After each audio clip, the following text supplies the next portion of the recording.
அல்லேலூயா, அல்லேலூயா. இந்த நாள்ல கர்த்தருடைய வார்த்தையை உங்கள் நடுவுல பிரசங்கிப்பதற்கு முன்பாக என்னுடைய வாழ்க்கையில ஆண்டவர் செய்த ஒரு பெரிய அதிசயத்தை சாட்சியாக சொல்லிட்டு அதன் பிறகு நான் கர்த்தருடைய வார்த்தைக்குள்ள நான் கடந்து போக விரும்புகிறேன். எனக்கு திருமணமாகி என்னுடைய முதல் குழந்தை அழகான ஒரு ஆண் குழந்தை. அந்த குழந்தையை நான் வயிற்றுல சுமந்து கொண்டிருந்தேன். ரொம்ப சந்தோஷமான நாட்கள் அது. 8 மாதம் ரொம்ப சந்தோஷமா இருக்கேன். இன்னும் கொஞ்ச நாள்ல நம்முடைய சந்ததியை பார்க்க போறோம், நம்மள அம்மான்னு சொல்ல ஒரு குழந்தை வரப்போகுதுன்னு சொல்லி 8வது மாதத்துல மிகுந்த சந்தோஷத்தோடு ஒரு குழந்தையின் வரவுக்காக நாங்கள் எதிர்பார்த்து கொண்டிருந்த ஒரு நேரத்துல என்னுடைய வாழ்க்கையில் ஒரு சுனாமி அடித்தது. என்னன்னா, திடீரென்று எனக்கு மூச்சு விட கஷ்டம் வந்தது. கொஞ்சம் கொஞ்சமா மூச்சு விட கஷ்டமானது மூச்சு திணறலாக மாறி ஒண்ணுமே செய்ய முடியாத சூழ்நிலையில நாங்க எங்க டாக்டரை போய் பார்த்தோம். அப்ப டாக்டர் சொன்னாங்க, ஐயோ உங்க மனைவி மிகவும் மோசமான கண்டிஷன்ல இருக்காங்க, உடனே உங்க மனைவியை கேஎம்சிக்கு கொண்டு போங்க. திருச்சியில கேஎம்சி நம்பர் 1 ஹாஸ்பிட்டல், அந்த ஹாஸ்பிட்டலுக்கு கொண்டு போங்கன்னு சொல்லி அந்த டாக்டர் அவங்க கார்லயே என்னையும் என் கணவரையும் ஏற்றி கொண்டு அந்த ஹாஸ்பிட்டல் கேஎம்சிக்கு கொண்டு போனாங்க. கேஎம்சிக்கு கொண்டு போகும்போது என்னுடைய உயிர் என்னை விட்டு மெல்ல மெல்ல மெல்ல பிரிந்து கொண்டு இருக்கிறத நான் நல்லா உணர்றேன். என் உயிர் போகும்போது எனக்கு நல்லா தெரியுது, இன்னும் கொஞ்ச நேரத்துல நான் மறிக்க போறேன்னு. டாக்டர் எல்லாம் பார்த்து கேட்கிறேன், டாக்டர் என்னை காப்பாத்திருங்க, டாக்டர் என்னை காப்பாத்திருங்கன்னு சொல்லி டாக்டரை பார்த்து நான் கெஞ்சுறேன். மூச்சு விட ரொம்ப கஷ்டப்படுறேன். அப்ப டாக்டர் எல்லாம் என்ன சொல்றாங்க தெரியுங்களா, என் கணவர்கிட்ட, உங்கள் மனைவி தப்பிக்க முடியாது, உங்கள் மனைவி உயிர் பிழைக்க முடியாது, உங்கள் மனைவி மறிக்கிற நேரம் வந்துவிட்டது, ஆகையால கையெழுத்து போடுங்க, கையெழுத்து போடுங்க, கையெழுத்து போடுங்க. ஒவ்வொரு சீட்டாக அப்படியே வைத்து என் கணவர்கிட்ட கையெழுத்து வாங்கி கொண்டிருக்கிறார்கள். நானும் அவர்களை பார்த்து என்னை காப்பாத்துங்க, என்னை காப்பாத்துங்க, என்னை காப்பாத்துங்க என்று நான் கதறி கொண்டிருந்தேன். கர்த்தருக்கு ஸ்தோத்திரம். அப்படியே எனக்கு ஆக்சிஜன் வச்சாங்க, பிபி ஹை ஆயிடுச்சு. அப்படியே என்ன ஐசியூக்கு கொண்டு போயிட்டாங்க. ஐசியூல கொண்டு போய் என்னை வச்சுட்டாங்க. என்ன நடக்குதுன்னு தெரியல. அதன் பிறகு ஒரு பெரிய தகவல் எங்களுக்கு காத்திருந்தது. என்ன தெரியுங்களா, டாக்டர் சென்னியப்பா தான் தமிழ்நாடு அளவுக்கே ஹார்ட்டுக்கு நம்பர் 1 டாக்டர். டாக்டர் சென்னியப்பா அவர் என்னை சோதித்து பார்த்து சொல்லிட்டா, நம்ம கணவர்கிட்ட, ஒரு மனைவியோடைய இருதயம் அப்படியே பல்ஜாகிவிட்டது, இனிமே உங்க மனைவி பிழைக்க சான்சஸ் கிடையாது. இந்த வியாதிக்கு பெயர் கார்டியோ பயோபதி. இந்த வியாதி வந்தவங்க பிழைக்கவே முடியாது. இது லட்சத்துல ஒருத்தருக்கு தான் இந்த வியாதி வரும். கேஎம்சிக்கு உங்க மனைவி 2வது கேஸ். 1வது கேஸுக்கு இந்த கார்டியோ பயோபதி இந்த டிசீஸ் வந்தப்ப அவர்களுக்கு டெலிவரி ஆனதுக்கு அப்புறம் வந்ததுனால குழந்தை காப்பாற்றப்பட்டது, தாய் மறிச்சிட்டாங்க. ஆனா உங்க மனைவிக்கு டெலிவரிக்கு முன்பே வந்துட்டதுனால உங்கள் மனைவியையும் காப்பாற்ற முடியாது, குழந்தையும் காப்பாற்ற முடியாதுன்னு சொல்லி டாக்டர் எனக்கு ரிப்போர்ட் கொடுத்துட்டாங்க. கர்த்தருக்கு ஸ்தோத்திரம். நான் ஐசியூல இருக்கிறேன். என் கணவர் வெளியில நின்று அங்கலாய்த்து கொண்டு இருக்கிறார். அவருக்கு என்ன செய்யவே தெரியல. சுத்துல மோதி கொண்டு அழுது கொண்டு கதறி கொண்டு அங்கலாய்த்து கொண்டு இருக்கிறார். டாக்டர் எல்லாம் சொல்லிட்டாங்க. கர்த்தருக்கு ஸ்தோத்திரம். என் கணவர் உடனே ஆண்டவரை நோக்கி அந்த ஹாஸ்பிட்டல்ல இருந்து பாரத்தோடு ஜெபித்திருக்கிறாங்க. ஆபத்து காலத்தில் என்னை நோக்கி கூப்பிடு, நான் உன்னை விடுவிப்பேன், நீ என்னை மகிமைப்படுத்துவாய்னு சொன்ன ஆண்டவர் என் கணவருடைய அந்த ஜெபத்தை கேட்டு எனக்கு மூச்சு திணறலில் இருந்து விடுதலை கிடைத்தது. ஹல்லேலூயா. நான் நினைச்சிட்டு இருந்த மூச்சு திணறலில் இருந்து விடுதலை கிடைச்சிட்டு, அப்பா நான் நல்ல சுகம் அடைஞ்சிட்டேன், இனிமே அதுக்கப்புறம் அந்த ஒரு மாதங்கள்ல நம்ம குழந்தையை பெற்றெடுக்க போறோம்னு சொல்லி ஐசியூல மறுபடியும் நான் சந்தோஷத்தோடு இருக்கிறேன். கர்த்தருக்கு ஸ்தோத்திரம். ஒரு செய்தியையும் என் கணவர் என்கிட்ட சொல்லல. அப்ப என் கணவர் என்னை பார்க்க ஐசியூல வரும்பொழுது நான் சொல்றேன், ஒண்ணு கவலைப்படாதீங்க, ஆண்டவர் என்னை காப்பாத்திட்டாரு, இனிமே எனக்கு ஒண்ணு இருக்காது, நான் ஒண்ணு கவலைப்படாதீங்கன்னு சொல்லி நான் என் கணவரை ஆற்றுகிறேன், தேற்றுகிறேன். ஆனா அவருக்கு தானே காரியம் என்னன்னு தெரியும். கர்த்தருக்கு ஸ்தோத்திரம். அப்படியே என் குழந்தை மரித்து போனது. 8வது மாதத்துல நான் ஒரு 1.5 மாதங்கள் ஒரு குழந்தையை பார்க்க போறோம், நம்முடைய சந்ததியை பார்க்க போறோம். நம்மள அம்மானு கூப்பிட ஒரு குழந்தை வரப்போகுதுன்னு நினைச்சிட்டு இருந்த அந்த காரியத்துல தோல்வியை நான் சந்தித்தேன். என் குழந்தை மரித்து போனது. அதன் பிறகு டாக்டர் எங்களை பார்த்து சொல்லிட்டாங்க, உங்க மனைவிக்கு நாங்கள் சிசேரியன் பண்ணி குழந்தையை எடுக்கணும்னா அனஸ்தீசியாவை தாங்குற அளவுக்கு உங்க மனைவியோட ஹார்ட் இல்லை. நார்மல் டெலிவரியில அந்த குழந்தை மரித்து போன குழந்தையை வெளியில கொண்டு வரணும்னா அந்த லேபர் பெயினை, அந்த பிரசவ வலியை தாங்குற அளவுக்கு உங்க மனைவிக்கு ஹார்ட் இல்லை, அந்த அளவுக்கு பலனா இல்லை. அதனால நீங்க மீண்டும் உங்க கடவுளையே நோக்கி கூப்பிடுங்கன்னு சொல்லி டாக்டர் சொல்லிட்டாங்க. அப்படியே எங்க சபைக்கு நாங்கள் அறிவித்தோம். எங்கள் சபையில எல்லாரும் ஜெபிக்க ஆரம்பித்தார்கள். என் கணவரும் திறப்பிலே நின்று கதறி கதறி கதறி அழுதா. எல்லாருடைய ஜெபத்தை கேட்டு கர்த்தருடைய பெரிய கிருபையினால நார்மல் டெலிவரியில மரித்து போன என்னுடைய குழந்தை வெளியில வந்தது. கர்த்தருக்கு ஸ்தோத்திரம். அழகான ஒரு ஆண் குழந்தை. அதன் பிறகு நான் நினைச்சேன், சரி பரவாயில்ல, போனா போயிட்டு போகுது, நமக்கு அடுத்த ஆண்டவர் இன்னொரு குழந்தை கொடுத்துருவாரு, அதனால இது போனா போயிட்டு போகுதுன்னு சொல்லி என்னை நானே கர்த்தருக்குள்ள என்னை தேற்றி கொண்டேன், திடப்படுத்தி கொண்டேன். கர்த்தருக்கு ஸ்தோத்திரம். அதன் பிறகு எங்க டாக்டர் எங்களை பார்த்து சொன்னாங்க, ஒரு 15 நாள் கழித்து மறுபடியும் உங்க மனைவி அந்த ஹார்ட் எக்கோ எடுத்துட்டு வாங்க, ஹார்ட்டோட நிலைமை எப்படி இருக்குன்னு சொல்லி பார்க்கணும்னு சொல்லி டாக்டர் எங்களுக்கு சொல்லி எங்களை அனுப்பிச்சிட்டாங்க. எனக்கு ஹார்ட்ல இவ்வளவு பெரிய பிரச்சனைன்னு என் கணவர் என்கிட்ட சொல்லவே இல்லை. நான் நல்லா சுகம் அடைஞ்சிட்டேன், நல்ல ஆரோக்கியம் அடைஞ்சிட்டேன், நான் நல்லா இருக்கிறேன்னு சொல்லி நான் பாட்டுக்கு கர்த்தருக்குள்ள சந்தோஷமா இருக்கிறேன். வீட்டுக்கு வந்தோம். அதன் பிறகு கணவர் என்னை விட்டு ஊழியத்துக்கெல்லாம் பல இடங்களுக்கு போனாங்க. 15வது நாள்ல நாங்க ஹார்ட் எக்கோ எடுக்க மறுபடியும் ஒரு டாக்டர்கிட்ட கார்டியோட்ட நாங்க போகும் பொழுது அவர் எங்களை எக்கோ எடுத்து பார்த்துட்டு சொன்னார், உங்கள் மனைவிக்கு இந்த வியாதி வந்ததுக்குரிய சிம்டமே இல்லையே, ஹார்ட் அப்படியே டோட்டலா புது ஹார்ட்டா இருக்குது, அந்த வியாதி வந்ததுக்குரிய ஒரு அடையாளம் கூட இல்லாதவங்களுக்கு நல்ல சுகமாய் இருக்கிறது, அதனால நீங்க சந்தோஷமாய் போங்கன்னு சொல்லி அந்த டாக்டர் எங்களுக்கு சொல்லி அனுப்புனாங்க. கர்த்தருக்கு ஸ்தோத்திரம். நாங்க அந்த ரிப்போர்ட்டை எடுத்துக்கிட்டு எங்க டிஜிஓட்ட போனோம். போய் நான் ரொம்ப சந்தோஷமா போறேன். அவங்க அந்த ரிப்போர்ட்டை பார்த்துட்டு பிரதமால நல்ல ஹார்ட் நல்லாயிடுச்சு, அடுத்து நீங்க ஒரு குழந்தையை பெற்றெடுத்துக்கலாம் அப்படின்னு சொல்லுவாங்கன்னு சொல்லி நானும் என் கணவரும், என் கணவர் இல்லை, நான் தான் அந்த நம்பிக்கையில போறேன், நானும் என் கணவருமாக அந்த டாக்டரை பார்க்க போறோம். அந்த டாக்டர் சொன்னாங்க, உண்மையிலேயே நீங்கள் கூப்பிட உங்கள் கடவுள் தான் உங்க மனைவியோட உயிரை காப்பாத்தி இருக்காரு, ஆனா அடுத்து இன்னொரு குழந்தைக்கு முயற்சி எடுக்காதீங்க, அடுத்து இன்னொரு குழந்தைக்கு முயற்சி எடுக்காதீங்க. ஏன்னா அந்த டிசீஸ் வந்தவங்க 3 மாதம் வரைக்கும் நல்லா இருப்பாங்க, அப்புறம் மரித்து போயிடுவாங்க. மிஞ்சினா 6 மாதம் நல்லா இருப்பாங்க, நல்லா இருக்கிற மாதிரி இருக்கும், அதன் பிறகு வாழ்வுகள் சுருங்க ஆரம்பிச்சிடும். இவங்க அதிகமா பேசக்கூட கூடாது, சத்தம் போட்டு பேசக்கூட கூடாது. 6 மாதத்துல அந்த வாழ்வுகள் கொஞ்சம் கொஞ்சமாக சுருங்கி உங்க மனைவி இறந்து போயிடுவாங்கன்னு சொல்லி எங்களுக்கு சொல்லி அனுப்பிச்சிட்டாங்க. கர்த்தருக்கு ஸ்தோத்திரம். இடி விழுந்த மாதிரி இருந்தது எனக்கு. ஐயோ, கொஞ்ச நாள்ல நம்ம அம்மான்னு சொல்ல ஒரு குழந்தை வரும்னு ஏங்கிட்டு இருந்தோம். குழந்தை மறித்தது மாத்திரம் இல்ல, இனிமேல் குழந்தையை பெற்றெடுக்கிற தகுதியையே நான் இழந்துட்டேன்னு சொல்லி ஆண்டவர்கிட்ட வந்து நான் ஆண்டவரே, உங்களுக்காக நான் உண்மையை உத்தமமாய் ஓடிக்கொண்டிருக்கிறேனே, உண்மையை உத்தமமாய் ஊழியம் செய்து கொண்டிருக்கிறேனேன்னு சொல்லி, ஆனாலும் என் இருதயத்தின் ஆழத்துல ஒரு விசுவாசம் இருந்தது. ஆண்டவரை பார்த்து சொன்னேன், டாக்டர் என்ன வேணாலும் சொல்லட்டும், என் சரீரத்தை மாற்ற பார்த்து டாக்டர் என்ன வேணாலும் சொல்லட்டும், ஆனா என் சரீரத்தை உருவாக்கின நீரோ உமால கூடாத காரியம் ஒன்று இல்லைன்னு சொல்லி இருக்கிறீங்க. அதை நான் நம்புறேன் ஆண்டவரே. இன்று கண்ட எகிப்தியரை இனி என்றைக்கும் காண மாட்டீர்கள் பிராமிஸ் பண்ணியிருக்கிறீங்க. இன்றைக்கு கண்ட அந்த மூச்சு திணறலை இனி நான் மறிக்கிற வரைக்கும் காணவே கூடாது.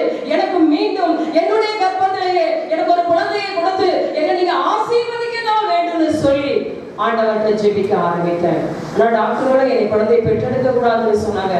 டாக்டர் சொன்ன 3 மாதம் கடந்தது, டாக்டர் சொன்ன 6 மாதமும் கடந்தது. இன்னைக்கு டாக்டர் சொல்லி 10 வருடங்கள் ஆகிவிட்டது. கர்த்தர் அடியேனை உயிரோடு வைத்திருக்கிறார். ஹல்லேலூயா, ஹல்லேலூயா. நானும் என்னுடைய கணவரும் ஜெபிக்க ஆரம்பித்தோம். மீண்டும் கர்த்தருடைய பெரிய கிருபையில கன்சீவ் ஆனேன்.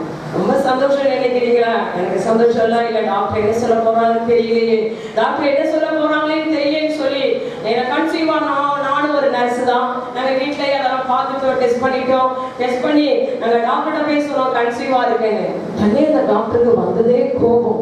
என்ன நினைச்சிட்டு இருக்கீங்க, என்ன சொல்லி உங்களை நான் அனுப்பிச்சோம், நீங்க ரொம்ப ஆண்டவரை சோதிக்கிறீங்க, உங்க மனைவி உயிரோட இருக்கிறதே பெரிய காரியம், இதுல மறுபடியும் குழந்தை பெற்றெடுக்க கூடாது, எவ்வளவு பிரதர் சொல்லி அனுப்பிச்சோம், எவ்வளவு சார் சொல்லி அனுப்பிச்சோம், மறுபடியும் கன்சீவ் ஆயிட்டு வந்து என்ன நினைக்கிறீங்க? நோ, நான் உங்க மனைவியை பார்க்கவே முடியாது, இந்த கேஸை நான் பார்க்கவே முடியாது, போங்க மறுபடியும் வேற டாக்டர்கிட்ட போங்க, வேற டாக்டர்கிட்ட போய் பார்த்துக்கங்க, உங்க மனைவியை நான் பார்க்கவே முடியாதுன்னு சொல்லி எங்களை அனுப்பிச்சிட்டாங்க வெளியில். நான் கெஞ்சில் அந்த டாக்டர்கிட்ட, சிஸ்டர் டாக்டரை பார்த்து, மேடம் உங்கள் சகோதரி மாதிரி நினச்சி என்னை கொஞ்சம் பாருங்களேன், ஏன்னா தாய் ஆகணும்ல, நான் கூப்பிட ஒரு குழந்தை வேணும் வேணும் ஒரு ஏக்கம் எனக்குள்ள இருந்ததுனால அந்த டாக்டரை ரொம்ப கெஞ்சிறேன், ப்ளீஸ் டாக்டர் உங்கள் தங்கச்சியா நினச்சி உங்கள் சிஸ்டரா நினச்சி என்னை கொஞ்சம் பாருங்களேன், என்னை கொஞ்சம் பாருங்களேன்னு சொன்னேன். ஆனால் அவர்கள் எங்களை வெளியில் அனுப்பிச்சிட்டாங்க. ஏன்னா என்னுடைய நிலைமை அவங்களுக்கு தானே தெரியும். அவங்க வெளியில் அனுப்பிச்சிட்டாங்க. கர்த்தருக்கு ஸ்தோத்திரம். அதன் பிறகு நாங்கள் வேற டாக்டர்கிட்ட நாங்கள் பார்த்தோம். அதுவும் கேஎம்சியில் இருக்கிற டாக்டர்கிட்ட நாங்கள் பார்த்து கர்த்தருடைய பெரிய கிருபையினால அந்த குழந்தை நன்கு வளர்ந்தது 8 மாதங்கள் ஆனது. கர்த்தருக்கு ஸ்தோத்திரம். திடீரென்று எனக்கு மூச்சு திணறல் வரல. 8வது மாதத்துல என்னுடைய குழந்தையோட அந்த மூவ்மெண்ட்டை ஃபீல் பண்ண முடியல. அப்ப எங்கள்கிட்ட சொன்ன என்னன்னு தெரியல, குழந்தையோட அந்த மூவ்மெண்ட்டை என்னால் ஃபீல் பண்ண முடியல, வாங்க டாக்டர்கிட்ட போவோம்னு சொல்லும்போது 2வது ஒரு சுனாமி எனக்கு காத்திருந்தது. ஸ்கேன் பண்ணி பார்க்கும்போது அந்த குழந்தையை மறித்து போயிருந்தது. ஏன்னே தெரியல, மூச்சு திணறலாம் வரல, பிபி எல்லாம் நார்மலாக தான் இருக்கு, டோட்டலாக நார்மலாக தான் இருக்கேன். ஆனால் என்னன்னே தெரியல, அந்த குழந்தையை சரியாக 8வது மாதம், முதல் குழந்தையும் 8வது மாதம் 1வது வாரத்தில் இறந்தது. 2வது குழந்தையும் 8வது மாதம் 1வது வாரத்தில் இறந்து போய்விட்டது. கர்த்தருடைய பெரிய கிருபையினால அந்த குழந்தையும் நார்மல் டெலிவரியில வெளியில வந்துவிட்டது. கர்த்தருக்கு ஸ்தோத்திரம். அது அழகான ஒரு பெண் குழந்தை. கர்த்தருக்கு ஸ்தோத்திரம். நான் லேபர் ரூம்ல டிசைன் பண்ணிட்டேன். போதும், என்னை பூமியில அம்மானு கூப்பிட பிள்ளை இல்லாட்டாலும் பரவாயில்ல, நாளைக்கு நான் பரலோகத்துக்கு போகும்போது இது எங்க அம்மானு சொல்ல 2 குழந்தைங்க பரலோகத்துல இருக்கு, அது எனக்கு போதும்னு சொல்லி என்னை நானே தேற்றிக் கொண்டேன். கர்த்தருக்கு ஸ்தோத்திரம் உண்டாவத. அவர் நினைச்சு பார்த்தேன், சில மோகன்லால் ஐயாவை தான் நினைச்சு பார்த்தேன். ஐயா அந்த ஐயாவுக்கு குழந்தையே கிடையாது, ஆனாலும் அவங்க எவ்வளோ பெரிய ஊழியத்தை செஞ்சுட்டு இருக்காங்க. போயிட்டு போகுது, நமக்கு 2 குழந்தைங்க பரலோகத்துல இருக்காங்கல்ல, நம்ம தொடர்ந்து ஊழியத்தை செய்வோம். ஆண்டவர் நம்மளை பிடிச்சது ஊழியத்திற்காக, தேவன் நம்மளை கண்டுபிடித்தது ஊழியத்திற்காக. போனா போயிட்டு போகுது, தொடர்ந்து நம்மள உயிரோட வச்சிருக்கிறாரு, நம்மளை எடுத்துக்கொள்ளாம நம்மள உயிரோட வச்சிருக்கிறாரு, நம்ம ஒன்றுக்கு ஊழியம் செய்வோம்னு சொல்லி வைராக்கியம் எனக்கு அதிகமாகி வந்தது. ஹல்லேலூயா. அப்ப என்ன பிசாசு சொன்னா, ரொம்ப இயேசு நல்லவர்னு பிரசங்க மேடையெல்லாம் வந்து சொல்ற, ஏன் உன்னை காப்பாத்தின ஆண்டவர் உன் பிள்ளைங்களை காப்பாத்தல? உன்னை காப்பாத்தினார்ல உன் ஆண்டவர், உன் உயிரை காப்பாத்தினார்ல ஆண்டவர். அப்ப ஏன் அந்த ஆண்டவர் உன் பிள்ளைகளை காப்பாத்தல? ஸ்டேஜ்ல ஏறி இயேசு நல்லவர்னு சொல்றியே, அப்படி என்று பிசாசு என்கிட்ட சொன்னான். அடுத்து சொன்னான், உன்னை பைத்தியமாக்காம அந்த ஸ்ரீரங்கத்துக்குள்ள உன்னை கொண்டு போக மாட்டேன். இந்த 2வது குழந்தையை நினைச்சு 2 குழந்தைகள் மறைத்ததை நினைச்சு நீ நிச்சயமா பைத்தியமாயிருவன்னு சொல்லி பிசாசு என்கிட்ட சவால் விட்டான். ஹல்லேலூயா. நீங்களும் நானும் சாதாரண ஆட்களா? 2 சேவையின் கூட்டத்துக்கு சமமானவர்கள் அல்லவா? நம்ம பிசாசுக்கு சவால் விடுகிற சந்ததி அல்லவா? பிசாசை பார்த்து சொன்ன, பிசாசே என் ஆண்டவர் உண்மையிலே நல்லவர் தான், எனக்கு குழந்தை என்னை காப்பாற்ற என் ஆண்டவர் உண்மையிலே நல்லவர் தான், எனக்கு குழந்தை கொடுத்தாலும் சரி கொடுக்காம போனாலும் சரி இயேசு நல்லவர்னு வேதத்துல சொன்னா அவர் நல்லவர் தான். அல்லேலூயா. வேதம் பொய்யே சொன்னாரு. நல்லா தெரிஞ்சுக்கங்க, இயேசுவுக்காக எதையும் இழக்கலாம், ஆனா எதற்காகவும் இயேசுவை இழந்துடக்கூடாது. அல்லேலூயா, அல்லேலூயா. சொல்லுங்க, இயேசுவுக்காக எதையும் இழக்கலாம், ஆனா ஏதோ ஒரு ஆசீர்வாதத்துக்காக இயேசுவை இழந்து விடக்கூடாது. அல்லேலூயா, அல்லேலூயா. கர்த்தருக்கு ஸ்தோத்திரம். சவால் விட்டுட்டு வீட்டுக்கு வந்துட்டேன். வீட்டுக்கு வந்து நான் இயேசு நல்லவர், இதுக்காக ஸ்தோத்திரம்னு சொல்லி நான் ஸ்தோத்திரம் பண்ணேன். அப்பயும் என் உள்ளத்தின் ஆழத்துல ஒரு விசுவாசம் இருந்தது. மறுபடியும் ஆண்டவரை பார்த்து சொன்ன, ஆண்டவர் 2 குழந்தைகள் மறித்தாலும் 2வது பார்த்த டிஜிஓ சொல்லிட்டாங்க, உங்க உடம்புல என்ன காம்ப்ளிகேட்டட் எங்களால கண்டுகொள்ளவே முடியல, அதனால உங்களுக்கு இனிமேல் குழந்தை வேண்டாம், தயவு செய்து ஒரு குழந்தைய தத்தெடுத்துருங்கன்னு சொன்னாங்க. 2 டாக்டர்களுமே எனக்கு அந்த ரிப்போர்ட் தான் கொடுத்தாங்க. வேணாம், இனிமே உங்களுக்கு குழந்தை வேண்டாம், குழந்தையை தத்தெடுத்துருங்கன்னு சொல்லி என்னை அனுப்பிச்சிட்டாங்க. பரவாயில்ல, நான் வீட்டுக்கு வந்துட்டேன். வந்து ஆண்டவர்கிட்ட சொன்ன, ஆண்டவரே உங்களால கூடாத காரியம் ஒன்றும் இல்லைன்னு சொன்னது தானே ஆண்டவரே, உங்களால என்னுடைய வாழ்க்கையில் ஆண்டவரே நிச்சயமா இதே செல்விக்கு ஆண்டவரே, இதே செல்வி வயிற்றுல ஒரு குழந்தையை உருவாக்கி உயிரோட கொடுத்து என்னை சந்தோஷமாய் வாழ வைக்க உங்களால முடியும் ஆண்டவரேன்னு சொல்லி நான் ஜெபிக்கும் போது ஆண்டவர் எனக்கு ஒரு ப்ராமிஸ் பண்ணார். என்ன ப்ராமிஸ் தெரியுங்களா? யாத்திராகம புஸ்தகம் 34ஆம் அதிகாரத்துல 10வது வசனத்தை ஆண்டவர் எனக்கு சொன்னார். வாசிங்க கொஞ்சம். யாத்திராகம புஸ்தகம் 34ஆம் அதிகாரத்துல 10வது வசனம்.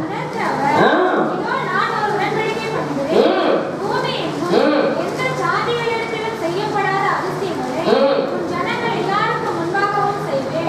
சொல்றோம். பூமி எங்கும் எந்த ஜாதிகள் இடத்திலும் செய்யப்படாத அதிசயத்தை உனக்கு நான் செய்வேன். ஹல்லேலூயா. நம்முடைய தேவன் யாத்திரையில சாதாரணமான தேவன் அல்ல. அவர் இயற்கைக்கு அப்பாற்பட்ட அற்புதங்களையும் அதிசயங்களையும் செய்கிற தேவன். ஹல்லேலூயா. அவர் தான் பிராமிஸ் பண்ணாரு, இதுவரைக்கும் பூமி எங்கும் எந்த ஜாதியிடத்திலும் செய்யாத அதிசயத்தை எனக்காக வைராக்கியம் பாராட்டியே, எனக்காக இவ்வளவு வைராக்கியம் பாராட்டியே, எனக்காக ஓடிக்கொண்டிருக்கிறாயே, உனக்காக நான் அதை செய்வேன் என்று என்னோடு தேவன் உடன்படிக்கை செய்தார். ஹல்லேலூயா, ஹல்லேலூயா. நாம் ஆண்டவருக்காக வைராக்கியம் பாராட்டுகிற பொழுது நம்முடைய ஆண்டவர் நமக்காக மகா உக்கிரமான வைராக்கியம் கொள்கிற தேவன். நான் சீயோனுக்காக வைராக்கியம் கொண்டேன், அதற்காக மகா உக்கிரமான வைராக்கியம் கொண்டேன் சொன்ன கர்த்தர். அவருக்காக வைராக்கியம் பாராட்டினேன், எனக்காக என் தேவன் வைராக்கியம் கொண்டு மீண்டுமாய் நான் கற்பம் தரிக்க அனுகிரகம் செய்தார். ஹல்லேலூயா. கற்பம் தரிச்ச அன்னையிலிருந்து சர்ச்சையில ஜெபம் அதிகமானது, அன்னையிலிருந்து ஜெபம் அதிகமானது. இதற்கிடையில எவ்வளவு பாடுகள் தெரியுங்களா? ஊழியத்துக்கு போற இடத்துலாம் கேட்பாங்க, சிஸ்டர் உங்களுக்கு எத்தனை குழந்தைங்க, உங்க பிள்ளைங்க என்ன படிக்கிறாங்க? ஐயோ, வெக்கம், நிந்தை, அவமானம் பயங்கரமாக நாங்கள் அனுபவித்து இருக்கிறோம். உங்க பிள்ளைங்க என்ன பண்ணிட்டு இருக்காங்க? ஒண்ணுமே பதில் சொல்ல முடியாம வெக்கத்தையும் நிந்தையும் அவமானத்தையும் நாங்கள் அடைந்தோம். அப்பதான் ஆண்டவரே சொல்லுவோம், ஆண்டவரே சிலர் ரதங்களை குறித்தும் சிலர் குதிரைகளை குறித்து மேன்மை பாராட்டுகிறார்கள், நாங்களோ உங்க நாமத்தை குறித்து தான் மேன்மை பாராட்டுகிறோம். அவர்களோ முறிந்து விழுந்தார்கள், இவர்களோ எழுந்து நிமிர்ந்து நிற்பார்கள். எங்களை குறித்து எழுதப்பட்டிருக்கிறது. எந்த இடத்துல அவமானம் அடைந்தனோ, எந்த இடத்துல நிந்தையை அனுபவித்தனோ, எந்த இடத்துல தலை குனிந்து நடந்து வரேனோ, இதே இடத்துல என்னை தலை நிமிர்ந்து நடக்கும்படி என் வாழ்க்கையில் ஒரு அற்புதத்தை செய்யும்னு சொல்லி ஜெபித்தேன். கர்த்தருக்கு ஸ்தோத்திரம். கர்த்தர் என்னை நினைவு கூர்ந்தா மீண்டும் கற்பம் தரித்த சர்ச்சில் அன்னையிலிருந்து ஜெபிக்க ஆரம்பித்தாங்க. பெரிய கிருபையில கர்த்தர் குறித்த நாளில மீண்டும் ஒரு ஆண்மகனை கொடுத்து கர்த்தரை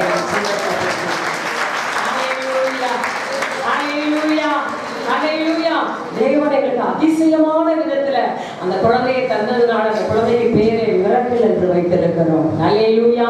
அப்போஸ்தலனாகிய பவுலை போல அந்த மகன் ஊழியம் செய்ய வேண்டும் என்பதற்காக பால் என்று மிரக்கல் பால் என்று வைத்திருக்கிறோம். ஹல்லேலூயா. நம்முடைய தேவன் யார் சொல்லுங்க? பூமி எங்கும் எந்த ஜாதிகளிடத்திலும் செய்யாத அதிசயத்தை உங்கள் வாழ்க்கையில என் வாழ்க்கையில செய்கிற தேவன். ஹல்லேலூயா, ஹல்லேலூயா. எந்த இடத்துல நிந்தையோ, எந்த இடத்துல வெட்கமோ, எந்த இடத்துல அவமானமோ, அதே இடத்துல தேவனுடைய புகழ்ச்சியும் கீர்த்தியுமாக வைத்திருக்கிறார். ஹல்லேலூயா, ஹல்லேலூயா. என் மகனை குறித்ததான ஒரு சாட்சியை கூட நாங்கள் புஸ்தகமாக வெளியிட்டிருக்கிறோம்.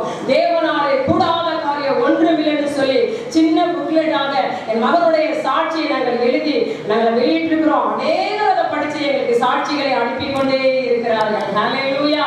நாம் ஆராதிக்கிற தேவன் செத்து போன ஒரு தெய்வம் அல்ல, உயிரோடு இருக்கிற தேவன். ஹல்லேலூயா. நம்முடைய துக்கத்தை சந்தோஷமாய் மாற்றுகிற தேவன். நம்முடைய இருதயம் அதிசயப்பட்டு பூரிக்கிற அளவுக்கு நீங்கள் எதிர்பார்த்திருக்கிற காரியத்துல பயங்கரமான விதத்துல இயற்கைக்கு அப்பாற்பட்ட ரீதியில ஒரு அதிசயத்தை செய்கிற தேவன் நம் நடுவில் இருக்கிறார். ஹல்லேலூயா. அப்படியே நம்ம செய்திக்கு நேராய் கடந்து செல்வோம். கர்த்தருக்கு மகிமை உண்டாவதாக. இன்னைக்கு கொடுக்கப்படுகிற செய்தியின் தலைப்பு என்ன தெரியுங்களா? சீயோன் குமாரத்தியே, சீயோன் குமாரத்தியே, நீ செய்ய வேண்டியது என்ன? நீங்களும் நானும் யாரா? சீயோன் குமாரத்தி. நீங்களும் நானும் யாரு சொல்லுங்க? பரலோக மகள். ஹல்லேலூயா. பரலோக மகளாக பூமியிலே நடமாடி கொண்டிருக்கிறோம். ஹல்லேலூயா. நம்ம பூமியில இருந்தாலும் பூமிக்கு உரியவர்கள் அல்ல. நம்ம உலகத்துல வாழ்ந்தாலும் உலகத்தான் அல்ல. ஹல்லேலூயா. பரலோக பிரஜைகளாக, பரலோகத்தின் பிள்ளைகளாக பூமியில நீங்களும் நானும் வாழ்ந்து கொண்டிருக்கிறோம். உங்களையும் என்னையும் பார்த்து வேதம் சொல்கிறது, சீயோன்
வாசிக்கலாம். முதலாவது சீயோன் குமாரத்தி செய்ய வேண்டிய காரியம் சகரியா தீர்க்கதரிசன புத்தகம் 2ஆம் அதிகாரத்தில் 10வது வசனம்.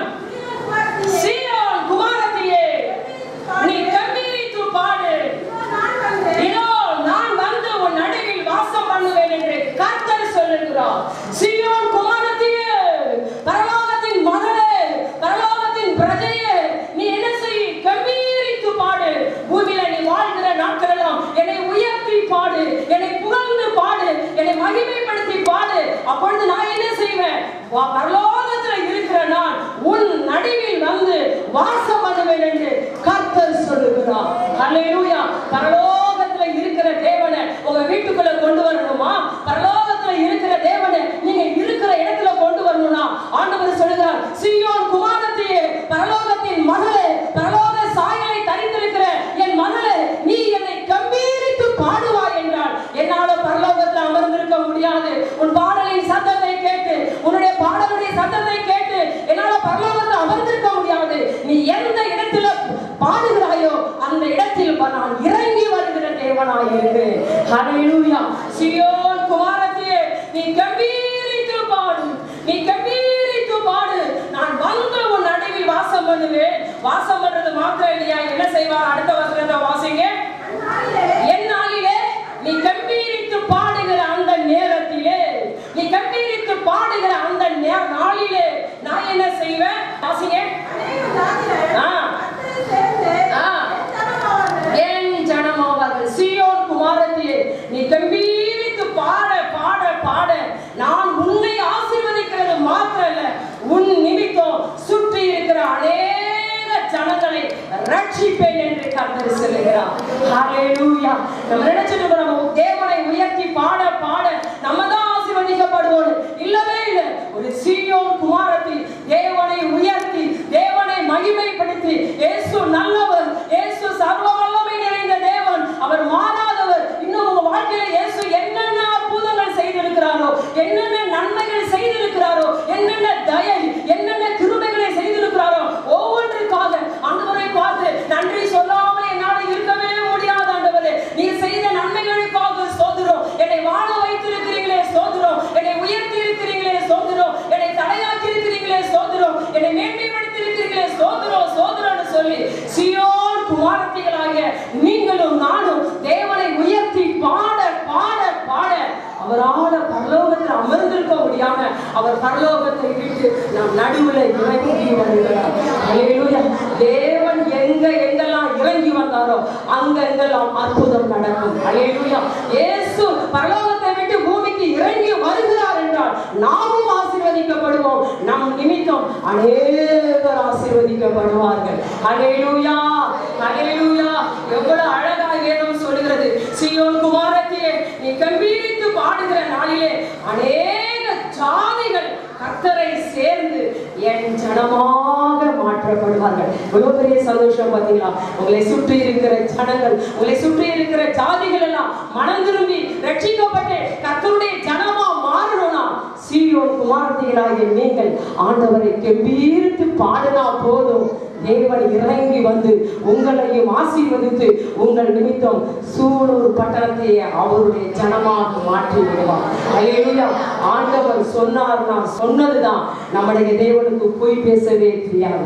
நம்முடைய தேவன் எவ்வளவு பேரும் பொய் உரையாத தேவன். அவர் சொன்னார், நான் பொய் சொல்ல மனிதன் அல்ல, நான் பொய் சொல்ல மனிதன் அல்ல, மனமாற மனுபுத்திரன் அல்ல, தேவகுமாரன். நான் சொன்னதுதான் கர்த்தருக்கு ஸ்தோத்திரம். அந்த தேவன் சொல்லுகிறார், சேனைகளின் கர்த்தர் சொல்லுகிறார், சீயோன் குமாரத்தியே, பரலோக மகளே, பரலோகத்தின் பிரஜையே, நீ என்னை உயர்த்தி பாடு, நீ என்னை புகழ்ந்து பாடு, நீ என்னை உயர்த்தி புகழ்ந்து துதித்து பாடு.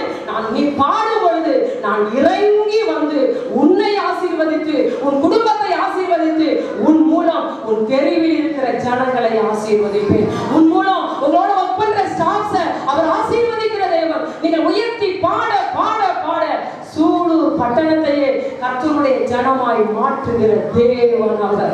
ஹல்லேலூயா. ஹல்லேலூயா.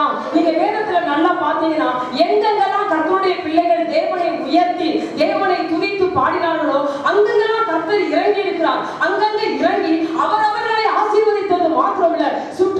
ஜனங்களை எல்லாம் ஆசீர்வதித்தார் சொல்லி வேதத்துல பார்க்க முடியும். ஹல்லேலூயா. வேதத்துல தெபொராளை குறித்து நமக்கு நல்லா தெரியும். வாசிக்கலாம். நியாயாதிபதிகள் 5ஆம் அதிகாரத்துல 1 - 5 வரை உள்ள வசனத்தை வாசிங்க.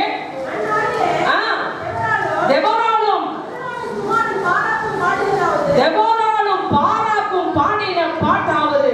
அவங்க எந்த நேரத்துல பாடுறாங்க தெரியுங்களா? இஸ்ரவேல் ஜனங்கள் சத்துருக்களோடு யுத்தம் செய்ய போனாங்க.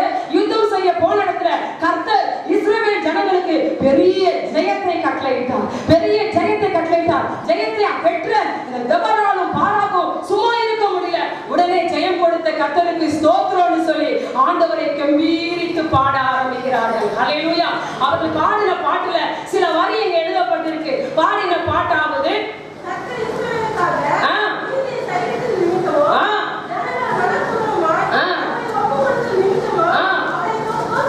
அவரை ஸ்தோத்திரியுங்கள், ராஜாக்களை கேளுங்கள், அதிபதிகளை செவி கொடுங்கள். நான் கர்த்தரை பாடி இஸ்ரவேலின் தேவனாகிய கர்த்தரை கீர்த்தனம் பண்ணுவேன். என்னால் அமைதியா இருக்க முடியாது. என் தேவன் எனக்கு ஜெயத்தை கட்டளையிட்டு இருக்கிறார். என் தேவன் எனக்காக யுத்தம் செய்து பெரிய வெற்றியை கட்டளையிட்டு இருக்கிறார். என்னால் அமைதியா இருக்க முடியாது.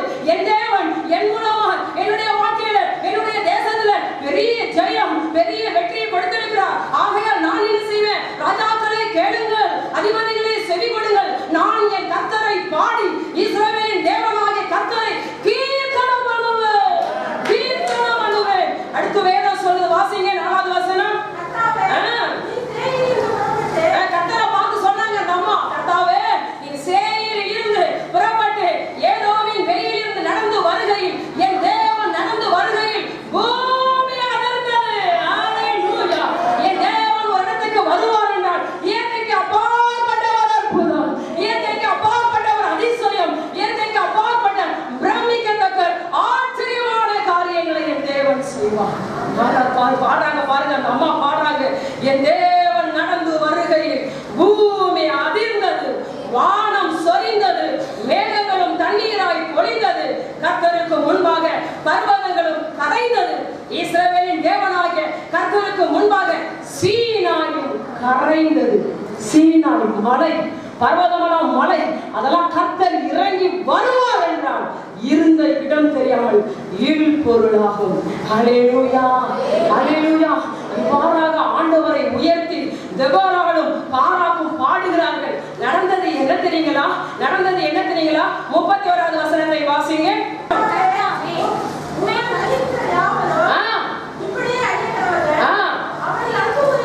அவரில் அன்பு கூறுகிறவர்களோ வல்லமையோடு உதிக்கிற சூரியனை போல இருக்க கடவர்கள் என்று பாடினார்கள். பாடலுக்கு பின்பு தேசத்துல 40 வருடம் அமைதல் உண்டாயிற்று. ஹல்லேலூயா. ஹல்லேலூயா. சீயோன் குமாரத்தியே நீ கம்பீரித்து பாடு. சீயோன் குமாரத்தியே நீ கம்பீரித்து பாடு. கர்த்தருக்கு ஸ்தோத்திரம். தெபொராளும் பாராக்கும் ஆண்டவரை கம்பீரித்து பாடினார்கள். தேவன் இறங்கி வந்தார். மலைகளும் பர்வதங்களும் கரைந்து போனது. கர்த்தர் பெரிய ஜெயத்தையும் வெற்றியையும் கட்டளையிட்டார். அந்த அவர்கள் மாத்திரம் ஆசீர்வதிக்கப்படல. அவர்கள் பாடல் பாடினது நிமித்தம் 40 வருடம் தேசத்துல எந்த யுத்தமே இல்லை. எவ்வளவு ஆசீர்வாதம் பாத்தீங்களா? நம்ம பாட பாட பாட தேவன் நம் நடுவில் இறங்கி வந்து நமக்கு ஜெயத்தை கொடுக்கிறது மாத்திரல்ல, நாம் நிமித்தம் நம் தெருவை ஆசீர்வதிக்கிற தேவன், நம்ம நிமித்தம் இந்த பட்டணத்தை ஆசீர்வதிக்கிற தேவன். கர்த்தருக்கு ஸ்தோத்திரம். இன்னொரு இடத்துல கூட நமக்கு நல்லா தெரியும். அப்போஸ்தலனாகிய பவுலும் சீலாவும் என்ன செஞ்சாங்க? நடு ராத்திரியில ஜெயில இருக்காங்க, அடிக்கப்பட்டு காயப்பட்டு, காயத்திலிருந்து ரத்தம் வடிகிறது, வஸ்திரங்கள்லாம் கிழிக்கப்பட்டு, சரீரத்துல வஸ்திரம் இல்லாம காயம் அடைந்து அப்படியே ரத்தம் ஊற்றி கொண்டிருக்கிறது. ஜெயில இருக்கிறாங்க. பவுலும் சீலாவும் நடு ராத்திரியிலே ஜெபம் பண்ணி தேவனை துதித்து பாடினார்கள். தேவனை உயர்த்தி பாடினார்கள். நீங்களும் நானுமா இருந்தா அந்த நேரத்துல அடியை வாங்கிட்டு, இயேசுவுக்காக அடியை வாங்கிட்டு, இயேசுவுக்காக காயப்பட்டு, இயேசுவுக்காக சரீரத்துல வஸ்திரம் இல்லை, இயேசுவுக்காக அடிபட்டு வஸ்திரம் இல்லாம கைகள் கட்டப்பட்டு கால்கள் கட்டப்பட்டு சரீரத்துல ரத்தம் வழிந்து கொண்டிருக்கு. நீங்களும் நானுமா இருந்தா 1000 கேள்வி ஆண்டவரை கேட்போம். ஏன் ஆண்டவரே, நான் உண்மையா தானே இருந்தேன், நான் உத்தமமா தானே இருந்தேன், டெய்லி தானே ஜெபிக்கிறேன், டெய்லி தானே வேதம் வாசிக்கிறேன், ஞாயிற்றுக்கிழமை ஆராதனைக்கு ஓடி போறேன், மாதந்தோறும் தசமபாகம் கொடுக்கிறேன், வாரந்தோறும் காணிக்கையை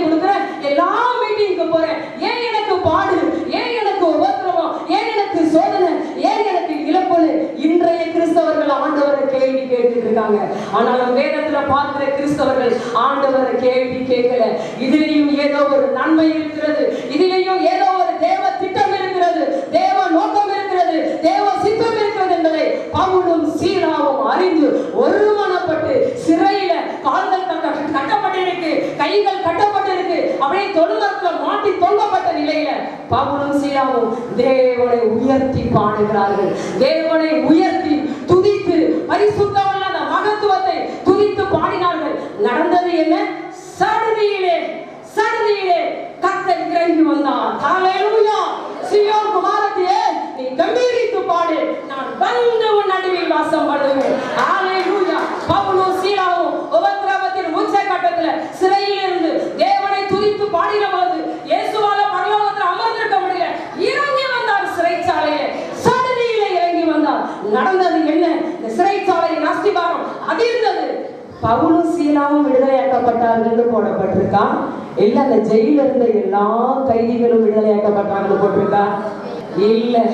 இல்ல, வேதம் பொய் சொல்லவே சொல்லாது.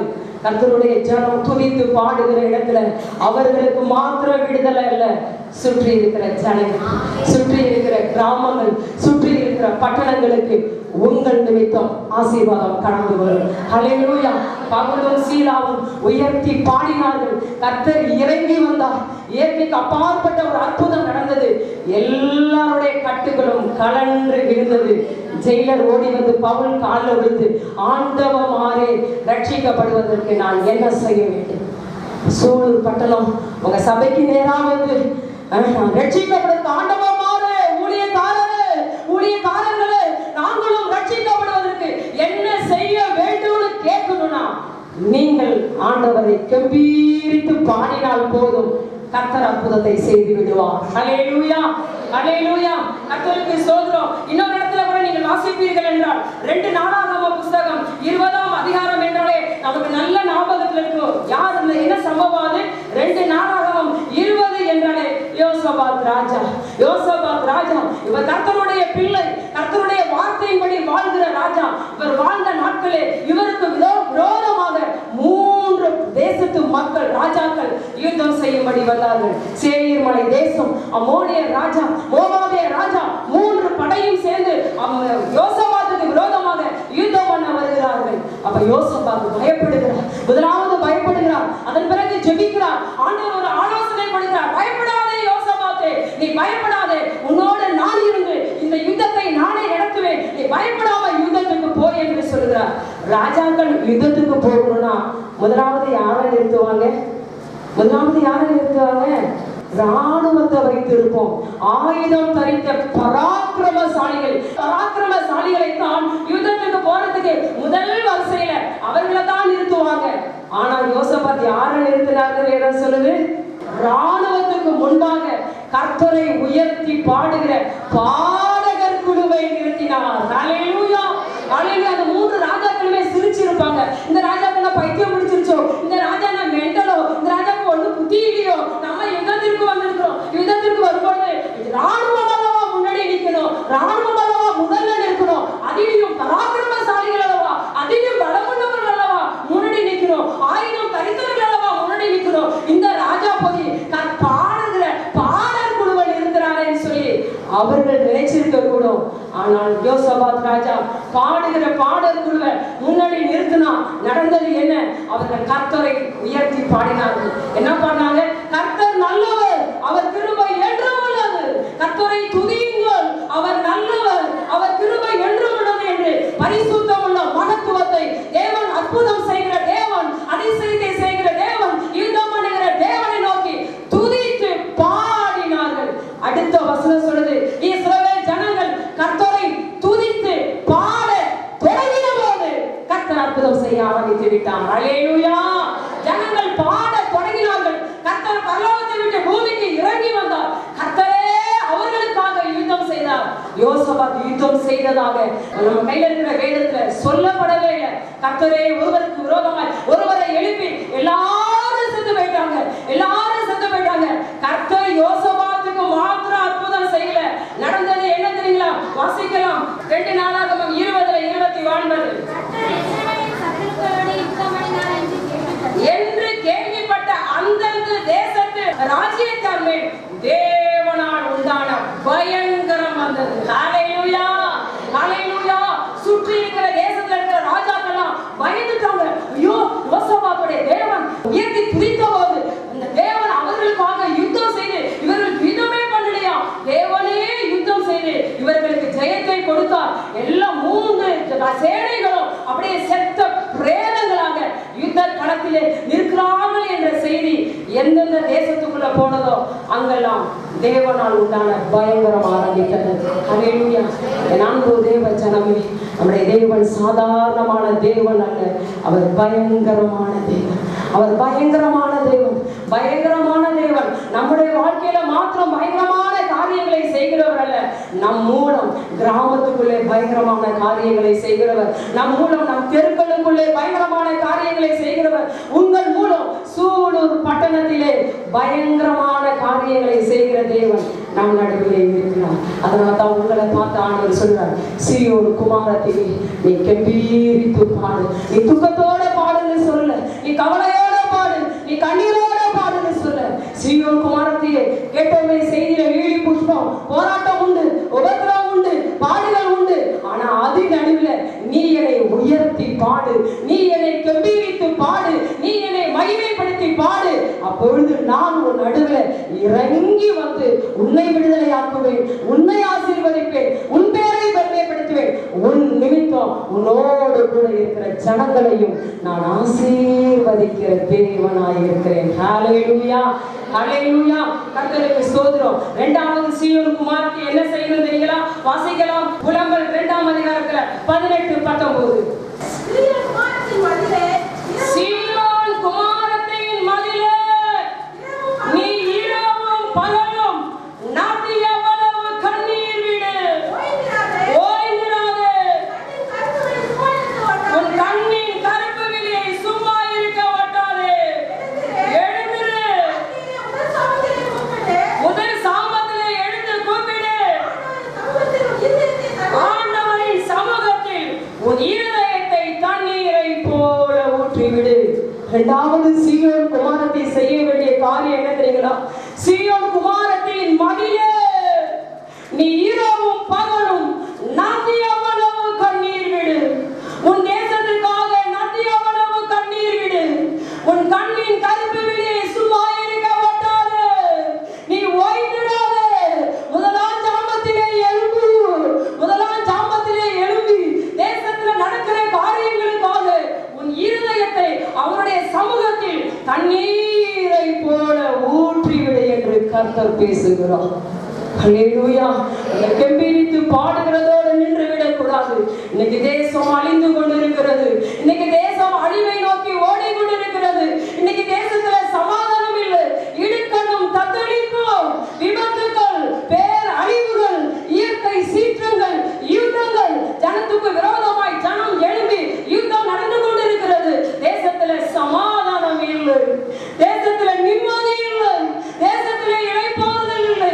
தேசத்தை கொஞ்சம் நோக்கி பாருங்க, பட்டணத்தில் நடக்கிற காரியங்களை கொஞ்சம் பாருங்க.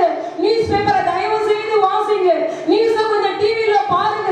பார்த்து சீயோன் குமாரத்தியே, உன் குடும்பத்துக்காக மாத்திரம் கண்ணீர் வடிக்கிற நேரம் இது அல்ல. உன் குடும்பத்துக்காக மாத்திரம், உங்களுடைய கணவருக்காக, உங்களுடைய பிள்ளைகளுக்காக இது கண்ணீர் வடிக்கிற நேரம் அல்ல. முழு தேசத்திற்காக சீயோன் குமாரத்தியே, நீ நதியவளவு கண்ணீர் விட்டு கதறு, நீ நதியவளவு கண்ணீர் விடு, ஓய்ந்திராதே. உன் கண்ணின் கருப்பு விழியை சும்மா இருக்க ஒட்டாதே. ஜனங்களுக்காக அழு என்று கர்த்தர் சொல்லுகிறார். ஹல்லேலூயா, ஹல்லேலூயா. நதி எவ்வளவு கண்ணீர் வடிக்க வேண்டிய நேரத்துல எத்தனை பேர் ஜெபிக்க நேரம் இல்லைன்னு சொல்றோம்ல. சீயோன் குமாரத்தியே, நீங்க சொல்லலாமா, எனக்கு ஜெபிக்க நேரம் இல்லைன்னு சொல்லலாமா? நமக்கு வேலை செய்ய நேரம் இருக்கு, குடும்பத்தை கவனிக்க நேரம் இருக்கு, ஆபீஸ்க்கு போக நேரம் இருக்கு, கணவனை கவனிக்க, மனைவியை கவனிக்க, வீட்டு வேலைகளை கவனிக்க நமக்கு நேரம் இருக்கு. ஆனா சீயோன் குமாரத்தியே, நதி எவ்வளவு கண்ணீர் வடிக்க வேண்டிய சீயோன் குமாரத்தியே, கண்ணின் கருப்பு விழியை சும்மா இருக்க ஒட்டாம தேவனுடைய சமூகத்துல இருதயத்தை ஊற்றி கதறி கதறி அழுது அழுது புலம்பி புலம்பி ஜெபிக்க வேண்டிய சீயோன் குமாரத்தியே,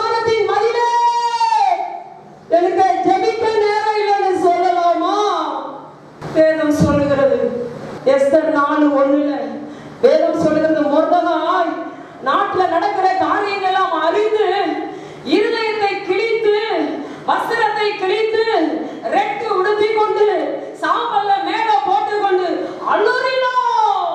அலறினோம். தேசத்தில் நடக்கிற காரியம், சூசா நகரத்துல நடக்கிற காரியம், இந்த தேசம் முதல் எத்தியோப்பியா தேசம் வரை நடக்கிற காரியங்களை ஒரு மொர்தெகாய் அறிந்து ரெட்டு உடுத்தி கொண்டு வஸ்திரத்தை கிழித்து இருதயத்தை கிழித்து மேல சாம்பலை போட்டுக்கொண்டு அலறினான் என்று நம்ம கையில் இருக்கிற வேதம் சொல்லுகிறது.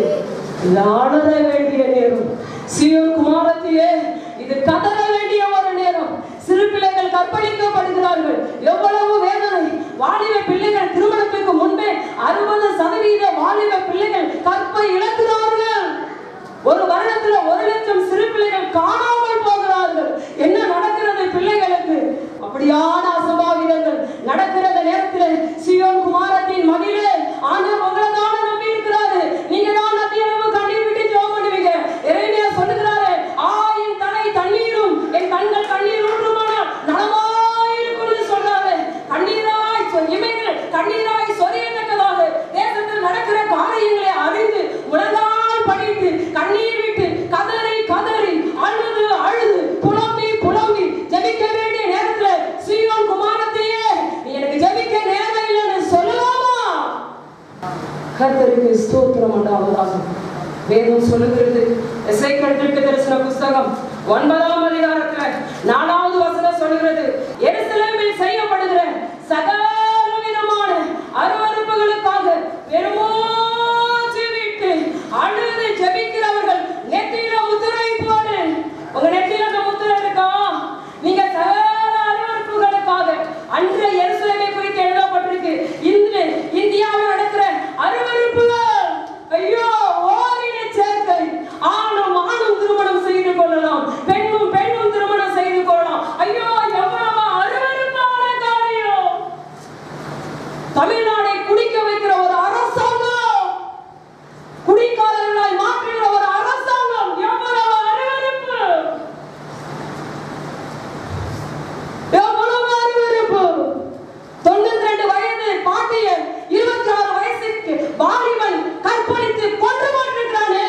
இந்த செய்தியெல்லாம் கேட்டு சீயோன் குமாரத்தியே, நீ பெருமூச்சு விட்டு அழுது ஜெபிக்க வேண்டிய நேரம் இது. அல்லேலூயா, அல்லேலூயா. எனக்கு காரியம் எல்லாம் தெரியாது, தப்ப முடியாது. பெருமூச்சு விட்டு தேசத்தில் நடக்கிற ஒவ்வொரு அருவருப்புகளுக்காக பெருமூச்சு விட்டு ஜெபிக்க வேண்டிய சீயோன் குமாரத்தி, நதி எவ்வளவு கண்ணீர் விட வேண்டிய சீயோன் குமாரத்தி, ஓய்ந்திராமல் கண்ணின் கருப்பு விரிக்கு நேரம் சும்மா இருக்க விடாமல் அவ்வளவாய் ஜெபிக்க வேண்டிய சீயோன் குமாரத்தியே, நீ ஜெபிக்காம இருந்தா கர்த்தர் கணக்கு கேட்காம விட்டுருவாரு நினைக்கிறீங்களா? தப்ப முடியும் நினைக்கிறீங்களா? கர்த்தருக்கு ஸ்தோத்திரம் உண்டாவதாக. அருவருப்புகளுக்காக பெருமூச்சு விட்டு அழுது ஜெபிக்கிறவங்க நெத்தியில மாத்திரம்தான் பரலோக முத்திரை தரிப்பிக்கப்படும். அவர்கள் மாத்திரம்தான் வருகிற வாதைக்கும் தீங்குக்கும் எல்லா அசம்பாவிதங்களுக்கும் தப்புவிக்கப்படுவார்கள் என்று கையில் இருக்கிற வேதம் சொல்லுது. இது என்ன நேரம்? எப்பொழுதும் ஜெபம் பண்ணி விழித்திருக்க வேண்டிய நேரம், இடைவிடாமல் ஜெபிக்க வேண்டிய நேரம். மனுஷகுமாரனுக்கு முன்பாக நிற்கிற பாத்திரங்களாய் எண்ணப்படுவதற்கு எப்பொழுதும் ஜெபம் பண்ணி விழித்திருந்தால், எப்பொழுதும் ஜெபம் பண்ணி விழித்திருக்க வேண்டிய நேரத்துல சீயோன் குமாரத்தியே, நீ மௌனமாய் இருக்கலாமா? நீங்க சும்மா இருக்கலாமா? என் வீட்டுல நடக்கல, என் வீட்டு சிறுப்புல நல்லா இருக்கு, என் வீட்டு வாலிபன் நல்லா இருக்கான்னு சொல்லி இது மௌனமாய் இருக்கிற நேரம் அல்ல. பவுல் சொல்றான், ஐயோ அவன் தனக்குரியவையே தேடுகிறான். இது தனக்குரியவை தேடுகிற நேரம் அல்ல, கிறிஸ்து இயேசுவுக்குரியவைகளை தேடுகிற நேரம். ஹல்லேலூயா, ஹல்லேலூயா. கர்த்தருக்கு ஸ்தோத்திரம் உண்டாவதாக. இன்னொரு வசனத்தையும் கூட நம்ம வாசிக்கலாம். எரேமியா 9:17 சில வசனங்களை வாசிங்க.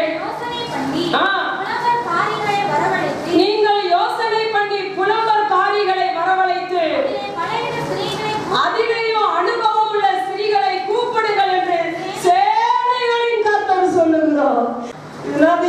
கண்ணீர் வடிக்கிற நேரம் மாத்திரமல்ல, இது ஒப்பாரி வைத்து ஜெபி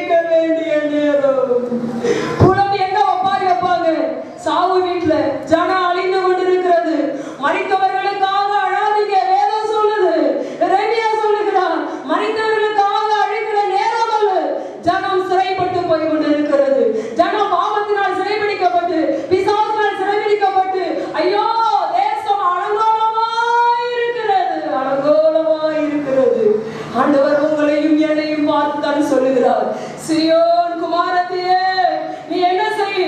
ஒப்பாரி சொல்லி ஜெபம் பண்ணு, ஒப்பாரி வைத்து ஜெபம் பண்ணு. ஏன்னா அடுத்த வசனம் வாசிங்க. எத்தனையாய் தேசம் பாழாய் போய் கொண்டிருக்கிறது. கள்ள காதல்னால பெற்ற தாய் மகனை கொல்றான். எங்க ஊர் திருச்சியில ஸ்ரீரங்கத்துல நாங்க இருக்கிறோம். கள்ள காதலுக்காக கணவனை கொண்டு 2 பிள்ளைகள், அழகான வாலிப மகன், அழகான வாலிப மகனை கள்ள காதலுக்காக கொண்டு போட்ட ஸ்ரீரங்கத்துல நாங்க வசிக்கிறோம். யார் அழுகிறது? யாவ பாடி வைத்து ஜெபிக்கிறது? தேசம் எவ்வளவாய் பாழாய் போய்விட்டது. தேசம் எவ்வளவா, எப்படி ஆண்டவர் சொன்னாரோ, நோவா நாட்களை நடந்தது போல நடக்கும், லோத்து நாட்களை நடந்தது போல நடக்கும்னு அன்றைக்கு சொல்லி வைத்த அதே காரியம் இன்று கண்கூடாய் பார்க்கிறோம். நடந்து கொண்டு இருக்கிறதா இல்லையா? நோவா நாட்களை நடந்த காரியம் நடந்து கொண்டு இருக்கிறது. லோத்து நாட்களை பெரிய காரியம் என்ன? தீங்கான காரியம், அதற்கான காரியம் என்ன? ஓரின சேர்க்கை. ஆணும் ஆணும் திருமணம், பெண்ணும் பெண்ணும் திருமணம். அது இன்னைக்கு நடந்து கொண்டு இருக்கா இல்லையா? அநேக கிறிஸ்தவ பாதிரிமார்களும் அதை அங்கீகரிக்கிறார்கள். ஒரு தவறு இல்லைன்னு அங்கீகரிக்கிறார்கள். ஆனால் வேதம் அதை அருவருக்கிறது என்று தெளிவாக எழுதியிருக்கிறது. அல்லேலூயா, அல்லேலூயா. எத்தனையாய் பாழாக்கப்பட்டோம். வாசிங்க. மிகவும் கலங்கி இருக்கிறோம். நாங்கள் தேசத்தை விட்டு போகிறோம். எங்கள் வாசஸ்தலங்களை அவர்கள் கவிழ்த்து போட்டார்கள் என்று சீயோனில் இருந்து உண்டாகிற புலம்பலின் சத்தம் கேட்கப்படும். ஆதலால் ஸ்திரீகளே, கர்த்தருடைய வார்த்தையை கேளுங்கள். உங்கள் செவி அவருடைய வாயின் வசனத்தை ஏற்றுக்கொள்ளட்டும். நீங்கள் உங்கள் குமாரத்திகளுக்கு ஒப்பாரியையும் அவளவள் தன் தன் தோழிகளுக்கு புலம்பலையும் கற்றுக் கொடுங்கள். அல்லேலூயா. நம்ம பிள்ளைங்களுக்கு என்ன கற்றுக் கொடுக்கணுமா? கொஞ்ச நேரத்துக்கு முன்னாடி பாஸ்டர் அம்மாவோட பொண்ணு சொன்னா, வீட்டில் எனக்கு ஒண்ணுமே தெரியாது, திருமணத்துக்கு பிறகு சமைக்க கற்றுக்கொண்டேன். நான் இன்னைக்கு உங்கள்கிட்ட சொல்றேன், சமைக்க கற்றுக்கொள்றீங்களோ இல்லையோ, கர்த்தருக்கு ஸ்தோத்திரம். தேசத்திற்காக புலம்ப கற்றுக்கொண்டு. அல்லேலூயா, அல்லேலூயா. அங்க சொல்லப்பட்டிருக்க பாருங்க, ஆதலால் ஸ்திரீகளே, கர்த்தருடைய வார்த்தையை கேளுங்கள். உங்கள் செவி அவருடைய வாயின் வசனத்தை ஏற்றுக்கொள்ளட்டும். நீங்கள் உங்கள் குமாரத்திகளுக்கு ஒப்பாரி வைக்க கற்றுக்கொள்ளுங்கள். ஐயோ, வேதம் எப்படி எழுதியிருக்கு பாருங்க. தேசம் பாழாய் கொண்டிருக்கிறது, தேசம் பாழடைந்து கொண்டிருக்கிறது. தேசத்துல எவ்வளவு அருவருப்பான காரியங்கள், அசிங்கமான காரியங்கள் தேசத்துல நடந்து கொண்டிருக்கிறது. தேசத்துல சமாதானம் இல்லை. இஸ்ரவேல்ல சமாதானமா இருக்கா? இஸ்ரவேல்ல சமாதானம் இருக்கா? இஸ்ரவேல்ல யுத்தம் நடந்து கொண்டிருக்கிறது. எருசலேமின் சமாதானத்துக்காக வேண்டிக் கொள்ளுங்கள். நம்ம கையில் இருக்கிற வேதம் அல்லவா நமக்கு சொல்லுகிறது. இவ்வளவு சொல்லியும் நீங்களும் நானும் அமைதியாக இருப்போம் என்றால் தண்டனைக்கு தப்பிடலாம்னு நினைச்சிடாதீங்க. தண்டனைக்கு தப்பவே முடியாது. வேதம் சொல்லுகிறது, நீங்கள் உங்கள் குமாரத்திகளுக்கு ஒப்பாரியையும் அவளவள் தன் தன் தோழிகளுக்கு புலம்பலையும் கற்றுக் கொடுங்கள். புலம்ப கற்றுக் கொடுங்கள். இந்த காரியத்தை நாங்க எங்க சபைக்கு கற்றுக் கொடுத்து புதன்கிழமை தோறும் புலம்பி ஜெபிக்கிறோம். வியாழக்கிழமை தோறும் பாதி வைத்து ஜெபிக்கிறோம். வெள்ளிக்கிழமை தோறும் தேசத்திற்காக கண்ணீரோடு எரேமியாவை போல 1000 தலை தண்ணீரும் கண்கள் கண்ணீர் ஊற்றமான நலமாய் இருக்க வேண்டும். ஆண்டவரே, எங்கள் மேல கண்ணீரின் ஆவியை ஊற்றுங்க. ஆண்டவர் சொன்னார், கடைசி நாட்களில் எருசலேமின் குடிகள் மீது, தாவீதின் குடும்பத்தார் மீது நான் கிருபையின் ஆவியையும் விண்ணப்பங்களின் ஆவியையும் ஊற்றுவேன். அப்பொழுது அவங்க என்ன செய்வாங்களா? எருசலேமின் குடிகள் என்ன செய்வாங்களா? சீயோன் குமாரத்திகள் என்ன செய்வாங்களா? அந்த கிருபையின் ஆவியையும், அந்த விண்ணப்பங்களின் ஆவியையும், அந்த மன்றாட்டின் ஆவியையும், அந்த கண்ணீரின் ஆவியையும், அந்த புலம்பலின் ஆவியையும், அந்த ஒப்பாரி வைத்து ஜெபிக்கிற அபிஷேகத்தையும் பெற்றுக்கொண்டு அவர்கள் எப்படி ஜெபிப்பார்கள் என்று வேதம் சொல்லுது தெரியுமா? ஒரு தாய்க்கும் தகப்பனுக்கும் தலைச்சல் குழந்தை மரித்து போயிடுச்சுனா எப்படி புலம்பி புலம்பி ஜெபிப்பார்களோ, ஒரு தாய்க்கும் தகப்பனுக்கும் ஒரே குழந்தை தான், அந்த ஒரே குழந்தைய மரித்து போயிடுச்சுனா எப்படி புலம்பி புலம்பி ஜெபிப்பார்களோ, ஒரு கணவன் ஒரு இளம் பெண் திருமணமாகி இளம் கணவர் மரிச்சிட்டார்னா அந்த இளம் பெண் எப்படி புலம்பி ஜெபிப்பாளோ, அதுபோல தேசத்திற்காக புலம்பி ஜெபிப்பார்கள் என்று நம்ம கையில் இருக்கிற வேதம் சொல்லுகிறது. ஹல்லேலூயா. நீங்களும் நானும் சாதாரணமாய் ஜெபிக்க வேண்டிய நேரம் இல்லை, ஒப்பாரி வைத்து ஜெபிக்க வேண்டிய நேரம். நீங்களும் நானும் சும்மா ஒரு சொட்டு கண்ணீர் வடிக்கிற நேரம் அல்ல, புலம்பி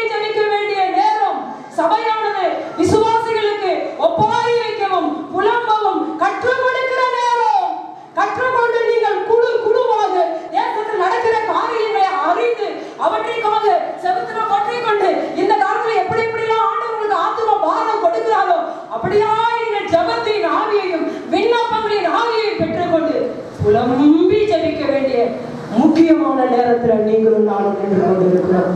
உங்களை போல வாலிபர்கள் சேதம் அடைந்து கொண்டிருக்கிறார்கள். திருமணத்துக்கு முன்பே 60% வாலிபர்கள் கற்பை இழந்துட்டாங்க.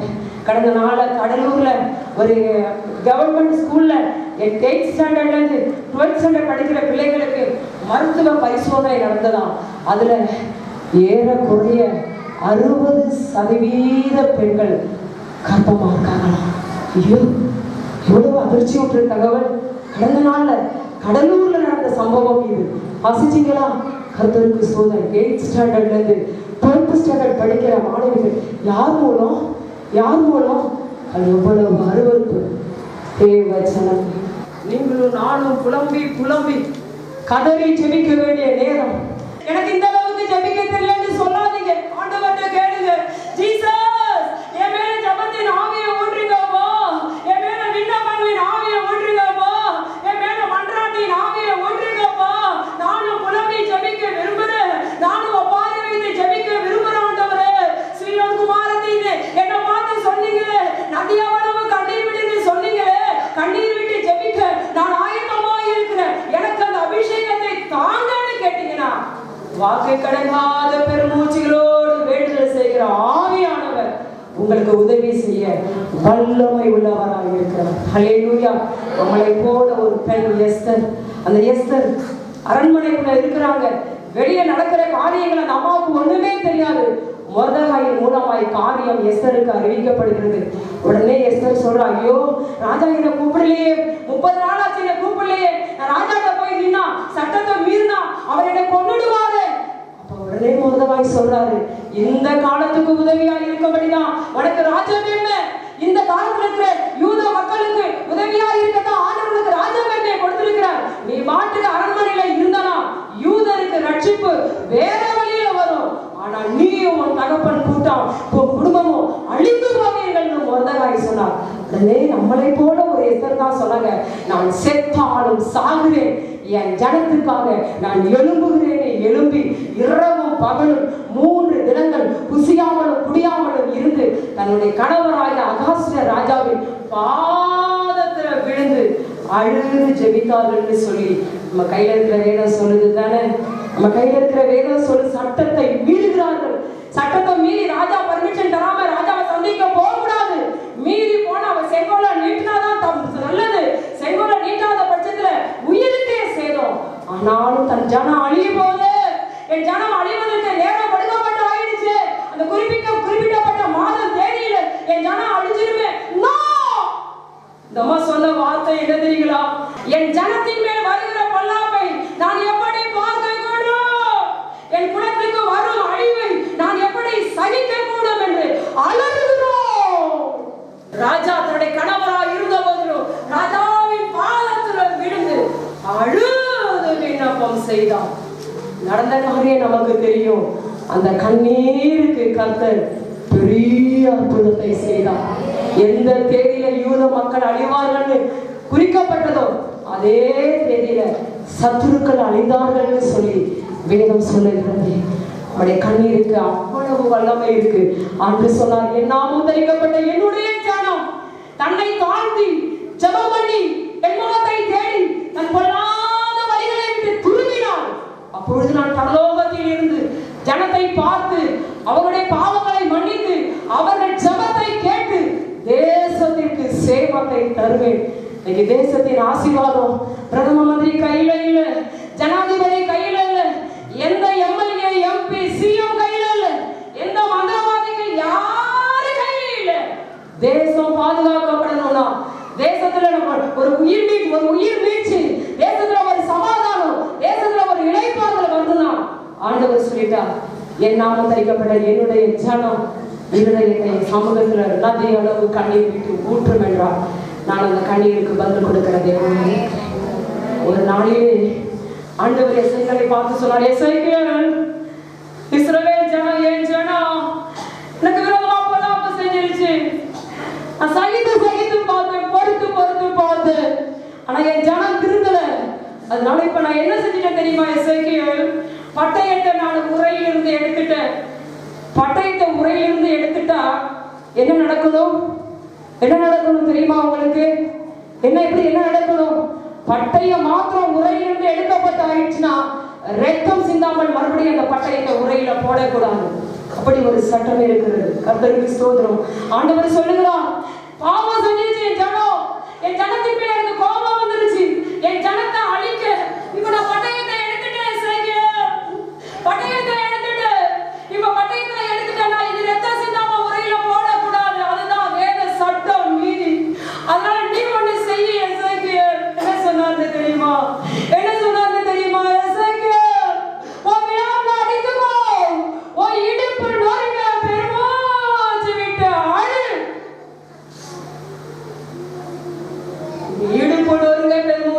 அழுதனா அந்த நீதி மேல போகும். அந்த நீதி நிமித்தம் பட்டயம் உரைக்குள்ள போகும்னு ஆலோசனை கொடுக்கிற நல்ல ஆண்டவர் நாம் நடுவில் இருக்கிறோம். அல்லேலூயா.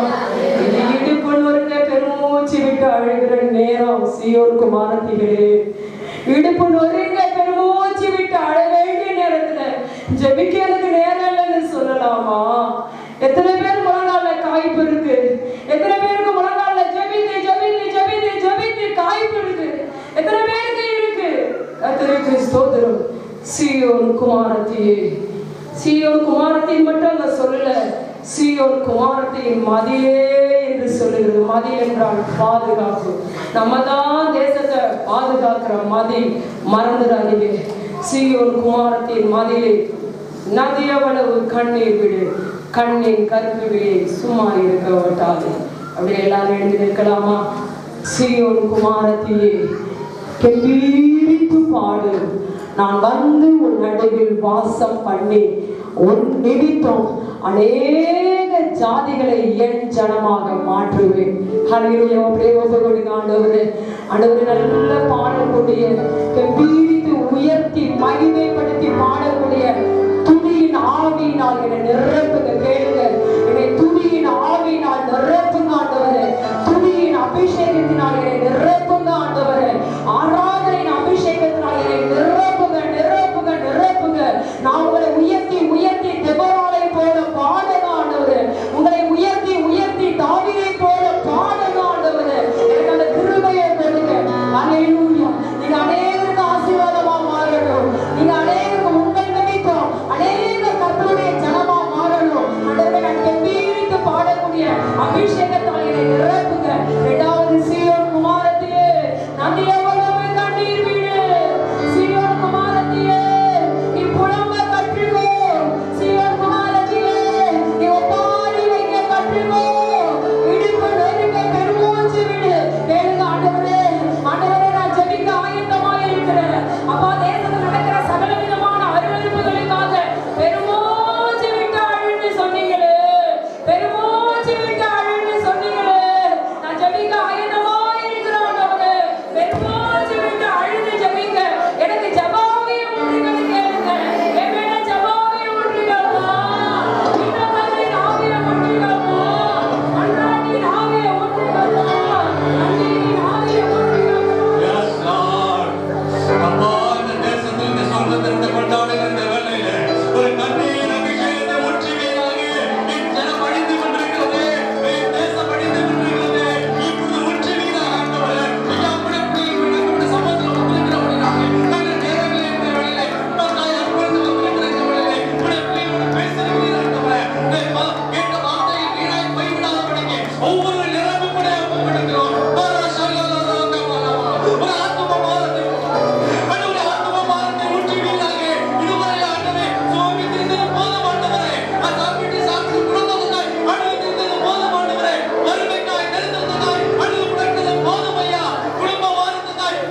போக்குகிற ஆவி, மக்களை மோசம் போக்குகிற ஆவி, துர்சிந்தனை கொண்டுற ஆவி, கருப்பு கலைப்பை கொண்டுற கொல்லாத வல்லமை வெளியே போய் நாமத்தாலே, நல்ல காதலை கொண்டுற கொல்லாத வல்லமை, மாம்சத்தை இச்சத்துக்கு ஒப்பு கொடுக்கிற வைக்கிற கொல்லாத வல்லமை வெளியே போய் நாமத்தாலே.